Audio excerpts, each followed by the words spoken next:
Welcome top news today. As we stumble to the end of the chaotic first calendar year of the Trump administration, the president's critics have fallen into the habit of constantly monitoring American democracy's vital signs. It's almost as if the nation's political institutions are hospitalized, with nurses bursting in at all hours to announce, "Just checking." By many reckonings, this has been a bad few weeks for the venerable patient born 228 years ago in Philadelphia. The Republican Senate, skipping all committee hearings, rushed through a tax break bill filled with handwritten corrections without allowing Democrats time to read it. Michael Flynn, the president's first national security advisor who led chants of "lock her up" at the Republican National Convention about Hillary Clinton, pleaded guilty to lying to the FBI. Trump himself retweeted 3 vicious anti-Muslim videos that originated with a British ultra-nationalist group. Wait, there's more. There was, of course, the mysterious tweet written by Trump or his lawyer John Dowd, or a squirrel on the White House lawn, implying that the president had known that Flynn had lied to the FBI before Trump pressured former FBI Director James Comey to go easy on him. The resulting dust-up prompted Dowd to insist with heavy-handed echoes of Watergate that a president cannot obstruct justice. Along the way, like a comedian searching for someone he hadn't offended yet, Trump declared war on the FBI, claiming in a tweet that its reputation is in tatters. Not surprisingly, the Trump of Trump's non-stop affronts to political decency have taken a toll on even moderate commentators. In the New York Times, political scientists Thomas Mann and Norman Ornstein read the failure of Republican members of Congress to resist the anti-democratic behavior of President Trump, including holding not a single hearing on his and his team's kleptocracy, is cringeworthy. Dahlia Lythig, Slate's Supreme Court columnist, offered this bleak assessment: "It's become clear that absolutely nothing will persuade Trump supporters and Republicans in Congress that it's time to disavow the president, not lying, not spilling state secrets, not abject failure in crisis management, and not openly performed corruption." Given that reality, it often feels like it wouldn't be enough for Robert Mueller to hand us a smoking gun and an indictment. With the conservative media searching for any misstep by Mueller as a weapon to destroy his investigation, it is easy to grasp the despair of Lythig and others. 2 weekends ago, the New York Times reported that Mueller in August had dropped from his staff Peter Strzok, a top FBI investigator, for sending anti-Trump text messages. A Wall Street Journal editorial responded with the claim that Mr.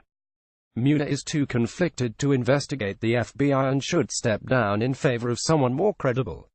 Against this backdrop, how galling it was to see Trump chortle during a fundraising tour of New York. Right now we're unbeatable, and one of the reasons is what's happening with the markets, what's happening with business, what's happening with jobs.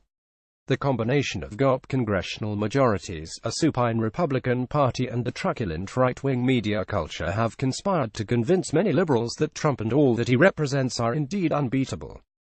This continuing sense of political impotence by liberals has placed undue weight on the Mueller investigation. Every indictment, guilty plea and rumor has been measured against Watergate and the need to discover impeachable offenses. Simply proving a pattern of corruption around Trump and a cavalier attitude to Russian meddling in the 2016 election won't seem sufficient.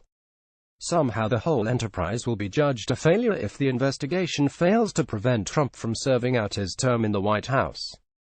But such a Mueller-centric worldview is short-sighted. It fails to recognize the extent of Trump's political vulnerability. In the Gallup poll, which charts presidential approval back to Dwight Eisenhower, Trump hit his low point, 33% approval 2 weeks ago.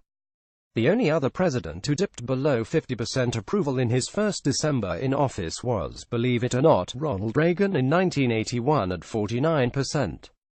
Mitch McConnell's rush to ram the tax break bill through the Senate was another sign of weakness, since it was predicated on fears that Democrat Doug Jones would win the December 12 special election in Alabama.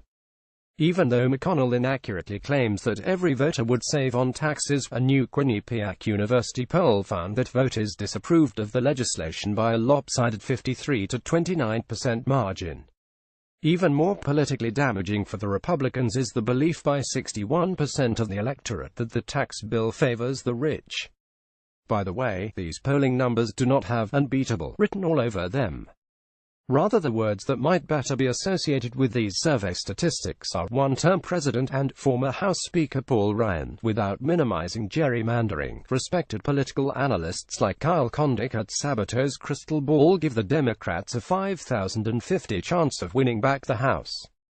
After Roy Moore's defeated in Alabama, there is a plausible scenario under which the Democrats could end up with a 51-49 Senate majority in 2019.